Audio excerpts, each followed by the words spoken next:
1900 ఓనాడు శాస్త్రవేత్త కావాలని వీధి దీపాల కింద కలలు కన్న ఆ బాలుడే నేటి మేటి శాస్త్రవేత్త. 20వ శతాబ్దాన్నే ప్రభావితం చేసిన మహాస్వాప్నికుడు. వైజ్ఞానిక శోధనలతో దేశ దశను మార్చిన దిశా నిర్దేశకుడు. సరికొత్త ఆవిష్కారాలతో సంపద సృష్టి మీద కూడా దృష్టి పెట్టండని శాస్త్రవేత్తలకు కర్తవ్యాన్ని ప్రబోధించినవాడు రఘునాథ్ అనంత్ మషేల్కర్.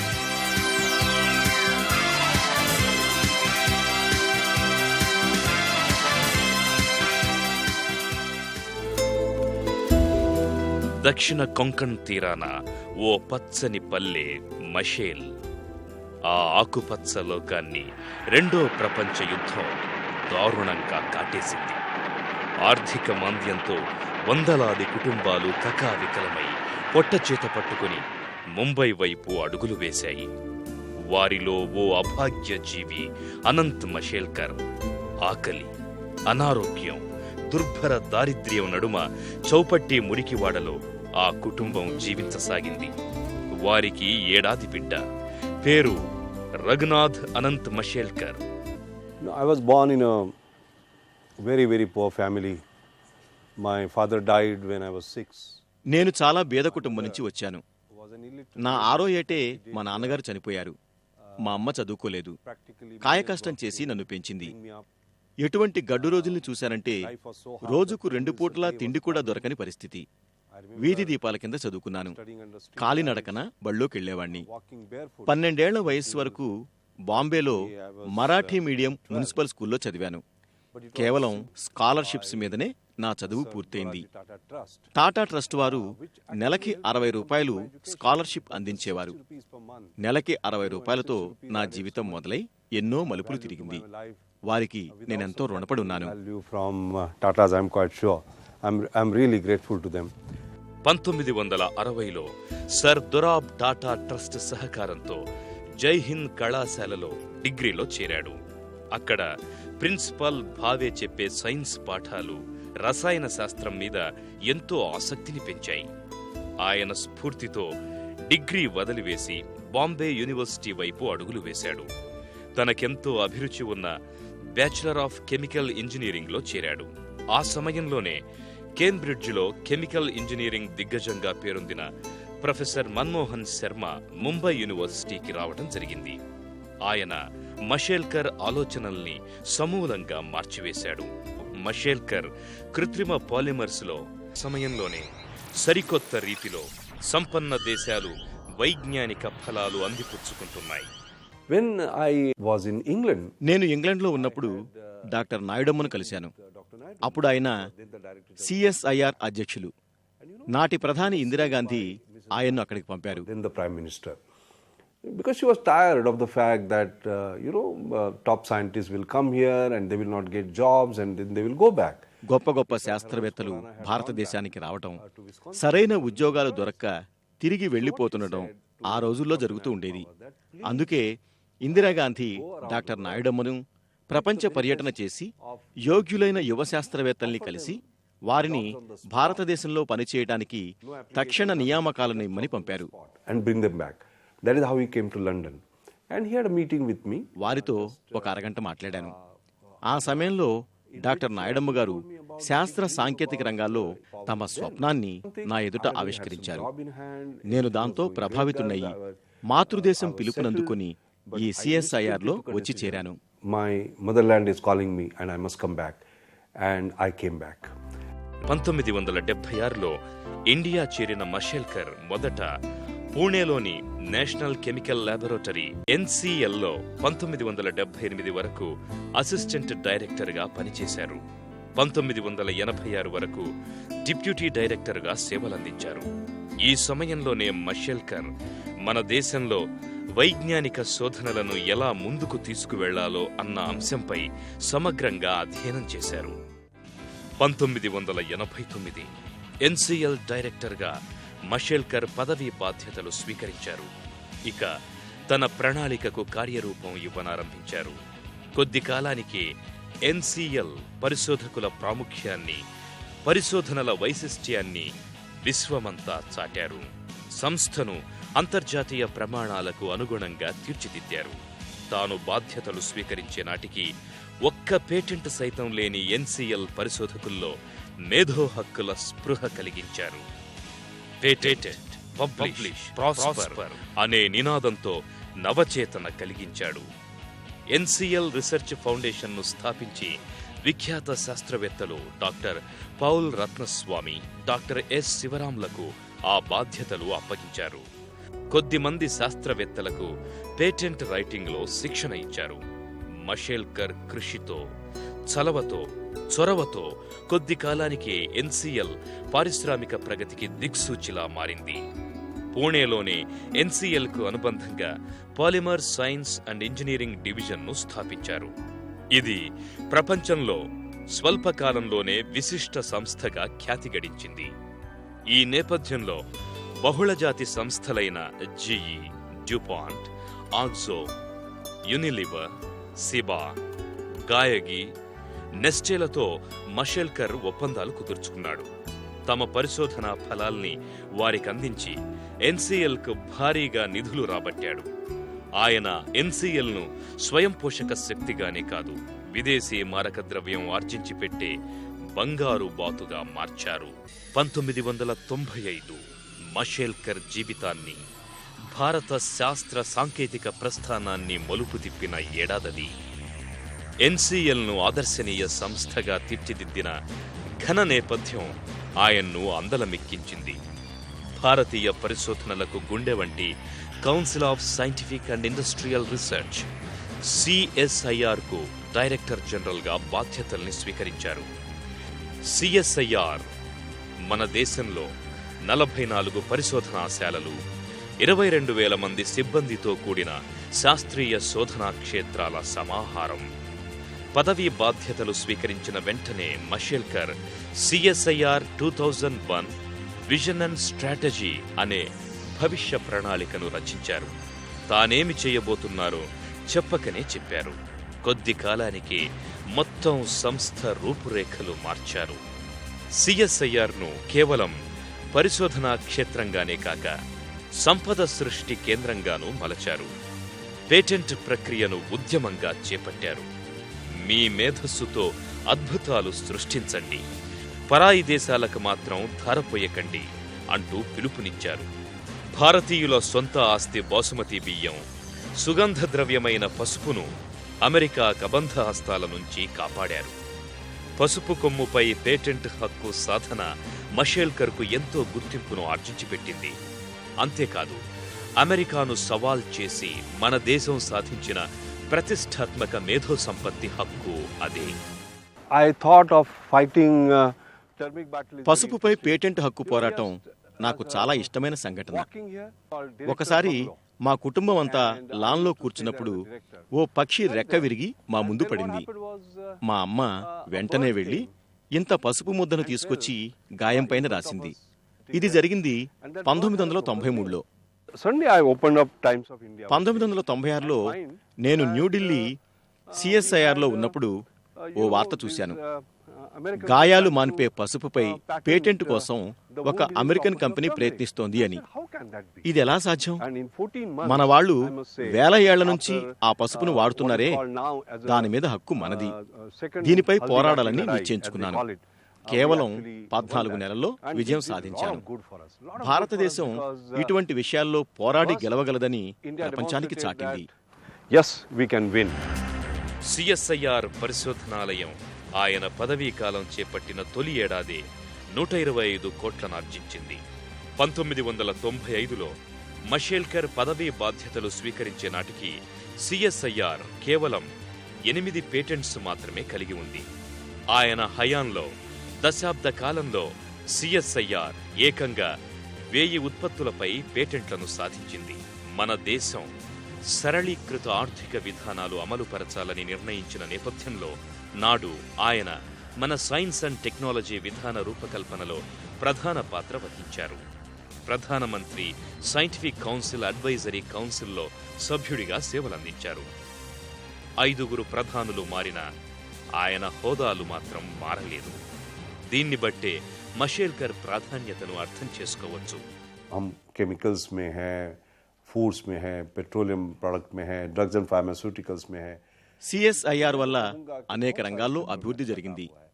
ఆహార, వస్త్ర, ఔషధ, పెట్రోలియం వంటి అనేక రంగాల్లో ఈ అభివృద్ధిని గమనించవచ్చు. ఇప్పటికీ మనం హరిత విప్లవం గురించి మాట్లాడుకుంటున్నాం. ఈ హరిత క్రాంతిలో ప్రముఖ పాత్ర వహించిన ఎరువులు, క్రిమి సంహారకాలు, వీటన్నిటిలో సిఎస్ఐఆర్ పాత్ర ఉంది. స్త్రీల గర్భనిరోధక మాత్రల విషయంలోనైతేనేమి, బేదలను బాధించే మలేరియా వంటి రోగాల విషయంలోనైతేనేమి, మన కంపెనీలు తయారు చేస్తున్న మందుల్ని సిఎస్ఐఆర్ పరిశోధించింది. సిఎస్ఐఆర్ వల్ల మేలు జరిగింది మనకే కాదు, ఆఫ్రికా ఖండంలోని 48 దేశాలు కూడా వీటి వల్ల లాభపడ్డాయి. ఇలా సిఎస్ఐఆర్ కృషి ఎన్నో రంగాల్లో విస్తరించి ఉంది. अच्छा काम हुआ है बहुत सारे अलग अलग क्षेत्रों में. పరిశోధనా రంగంలో రఘునాథ్ అనంత్ మషేల్కర్ కృషికి గుర్తింపుగా అనేక పురస్కారాలు లభించాయి.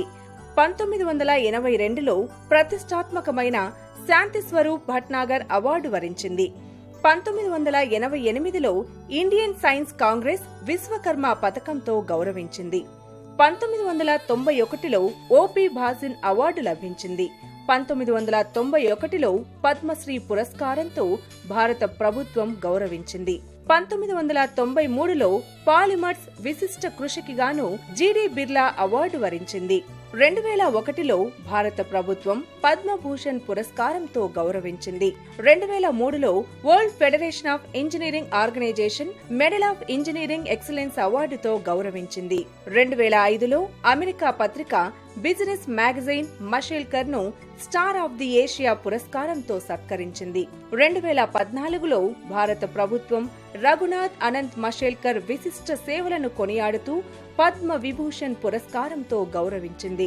2017లో Australia academy of sciences Raghunath Mashelkar ను కరెస్పాండింగ్ సభ్యుడిగా నియమించింది. 2019లో ప్రతిష్టాత్మక Queen Elizabeth prize of engineering కు న్యాయ నిర్ణేతగా నియమింపబడ్డారు. అలాగే పరిశోధనల్లో మషేల్కర్ చేసిన అమోఘమైన కృషిని గుర్తిస్తూ దేశ విదేశాల్లోని 26 విశ్వవిద్యాలయాలు గౌరవ డాక్టరేట్లు ప్రదానం చేశాయి.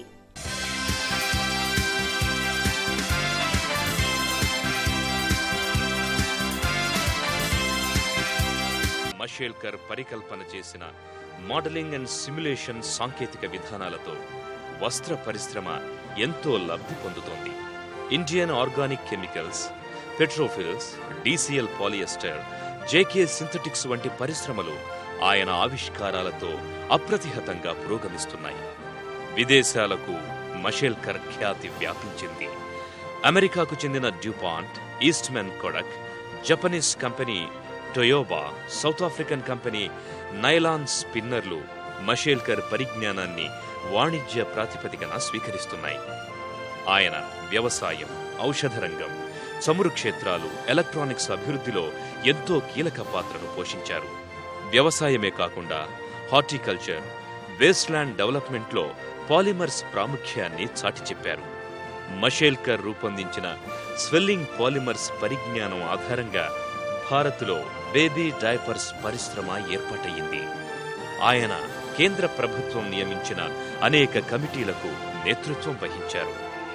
భోపాల్ గ్యాస్ దుర్ఘటనపై విచారణ సంఘానికి సాంకేతిక సలహాదారుడిగా వ్యవహరించారు.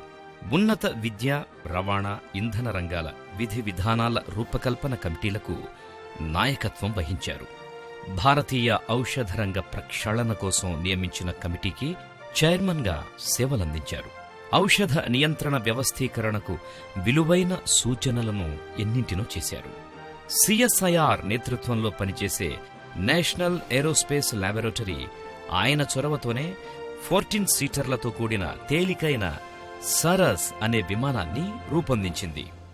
నిత్యం పేటెంట్ హక్కుల వ్యాపారం గురించి మాట్లాడే మషేల్కర్ గొప్ప మానవతావాది కూడా. కొన్ని అగ్రరాజ్యాలు స్వార్థమే పరమార్థంగా వ్యవహరిస్తూ ప్రాణావసర ఔషధాల్లోంచి డబ్బు దండుకుంటున్న సమయంలో మషేల్కర్ భిన్నంగా వ్యవహరించారు. సిఎస్ఐఆర్ ద్వారా అనేక ప్రాణావసర ఔషధాలను లాభాపేక్ష లేని విధంగా రూపొందించారు.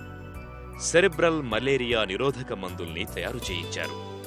బాగా వెనుకబడ్డ ఆఫ్రికన్ దేశాలతో పాటు మొత్తం 48 పేద దేశాలకు ఉచితంగా ఆ మందును సరఫరా చేశారు. మషేల్కర్ సంప్రదాయ, ఆధునిక చికిత్స, ఆధునిక విజ్ఞానం అనే 3 అంశాలను ఒకే ఛత్రం కిందకు తెచ్చే ప్రయత్నం చేస్తున్నారు. ఓ మానవతా యజ్ఞానికి రూపకల్పన చేస్తున్నారు. మషేల్కర్ హయాంలో భారత్ ప్రపంచానికే నాలెడ్జ్ హబ్లా రూపుదిద్దుకుంది. అనేక బహుళజాతి కంపెనీలు, విదేశీ పరిశోధనా సంస్థలు తమ కార్యాలయాలను ప్రారంభించాయి. రఘునాథ్ మషేల్కర్ ఘనత వహించిన భారతీయుడు. లండన్లోని రాయల్ సొసైటీకి ఫెలోగా ఎంపికయ్యారు. అమెరికన్ నేషనల్ అకాడమీ ఆఫ్ సైన్స్కి ఫారిన్ అసోసియేట్గా ఎంపికయ్యారు. మన దేశానికి అగ్రరాజ్యాలు సాంకేతిక పరిజ్ఞానం అందించడానికి నిరాకరించినప్పుడు సముచితంగా స్పందించారు. మనకున్న కొద్దిపాటి బడ్జెట్తోనే అద్భుతాలు సాధించారు. This country, many people say, India is a poor country. What can you do there? How can you compete in science? I'm sorry. చాలా మంది అంటుంటారు, ఇండియా చాలా పేద దేశం, ఇక్కడ గొప్ప పనులు ఎలా సాధించగలం అని. ఆ మాట నేను ఒప్పుకోను. నే చేసిన పనంతా ఇక్కడే, ఈ పుణ్యభూమిలోనే. నాకొచ్చిన అవార్డులు, రివార్డులు ఇక్కడి నుంచే వచ్చాయి. ఫెలోషిప్ ఆఫ్ రాయల్ సొసైటీ గౌరవం కూడా నాకు ఈ దేశం వల్లే దక్కింది. సుప్రసిద్ధ శాస్త్రవేత్త న్యూటన్ సంతకం చేసిన పుస్తకంలో నేను సంతకం చేశాను. అతడు పరిశోధనల్లో అగ్రగణ్యుడు. దాదాపు 250 రీసెర్చ్ పేపర్లు సమర్పించారు. పాలిమర్ సైన్స్కు సంబంధించి 20 పుస్తకాలు రాశారు. నేడవి విశ్వవిద్యాలయాల్లో ప్రామాణిక గ్రంథాలుగా ప్రాచుర్యం పొందుతున్నాయి. మషేల్కర్ యూకేలోని global institute of polymer engineering అసోసియేషన్కు అధ్యక్షుడిగా వ్యవహరించారు. ఈ పదవికి ఎన్నికైన తొలి ఆంగ్లేతర శాస్త్రవేత్తగా ఖ్యాతినార్జించారు. సిఎస్ఐఆర్ డైరెక్టర్ జనరల్గా సుదీర్ఘకాలం సేవలందించిన మషేల్కర్ 2005లో పదవీ విరమణ చేశారు. విశ్రాంత జీవితంలోనూ అతడు అవిశ్రాంత యోధుడే. పదవీ విరమణానంతరం తొలినాటి కార్యక్షేత్రం ఎన్సిఎల్కు సలహాదారుగా వ్యవహరిస్తున్నారు. మరోవైపు జాతీయ సైన్స్ అకాడమీ అధ్యక్షుడిగా అమూల్య సూచనల్ని అందిస్తున్నారు. శాస్త్ర సాంకేతిక రంగాల్లో మన దేశం అగ్రరాజ్యంగా రూపొందాలని ఆకాంక్షిస్తున్న స్వాప్నికుడాయన. Well, I'll tell you my dream for future India. I think భవిష్యత్తు భారతాన్ని గురించి నాకు స్వప్నం ఉంది. 21వ శతాబ్దం మేధో శతాబ్దం. ఈ శతాబ్దంలో కొత్త పుంతలు తొక్కగలది భారతీయ మేధా సంపత్తి ఒక్కటే. ఈ మేధా సంపత్తితో భారతదేశం ప్రపంచ దేశాల సరసన పోషించాల్సిన పాత్ర ఎంతో కీలకమైంది. భారతదేశం సమీప భవిష్యత్తులోనే ఒక బలీయమైన శక్తిగా ఎదుగుతుంది, అగ్రరాజ్యంగా ఉద్భవిస్తుంది. India will demonstrate to rest of the world. 2007 Raghunath Mashelkar institute of chemical ఇంజనీర్స్కి అధ్యక్షుడిగా తమ సేవలందించారు. అలాగే ప్రపంచ పరిశోధన కూటమి అయిన గ్లోబల్ రీసెర్చ్ అలయన్స్కి అధ్యక్షుడిగా 2007-2018 మధ్యకాలంలో మన దేశంలో నూతన ఆవిష్కరణల ఉద్యమంలో కీలకంగా ఉన్నారు. 2000 సంవత్సరం నుండి 18 సంవత్సరాల పాటు జాతీయ నూతన ఆవిష్కరణల సంస్థ నేషనల్ ఇన్నోవేషన్ ఫౌండేషన్కి చైర్మన్గా దేశ సాంకేతిక విజ్ఞాన రంగ అభివృద్ధిలో ముఖ్య భూమికను పోషించారు. అలాగే Reliance innovation council, KPIT technologies innovation council, Marico foundation governing లాంటి ప్రతిష్టాత్మక సంస్థలకు చైర్మన్గా కొనసాగారు. 2007 నుండి 13 సంవత్సరాల పాటు మోనాష్ విశ్వవిద్యాలయ ప్రఖ్యాత పీఠం లూయిస్ మాథెసన్లో ప్రముఖ ఆచార్యుడిగా కొనసాగారు. ఈ భూమి సంపద ఈ భూమికే చెందాలి అని వాదించే నిష్కళంక దేశభక్తుడు రఘునాథ్ మషేల్కర్. ప్రపంచాన్ని తట్టిలేపుతోన్న మార్పులకి అనుగుణంగా మన దృక్పథం మారాలంటోన్న యథార్థవాది. విజ్ఞాన శాస్త్రానికి మానవీయ కోణాన్ని ఆవిష్కరించిన మానవతావాది రఘునాథ్ అనంత్ మషేల్కర్ భవిష్యత్ తరాలకు నిరంతర స్ఫూర్తి మంత్రం.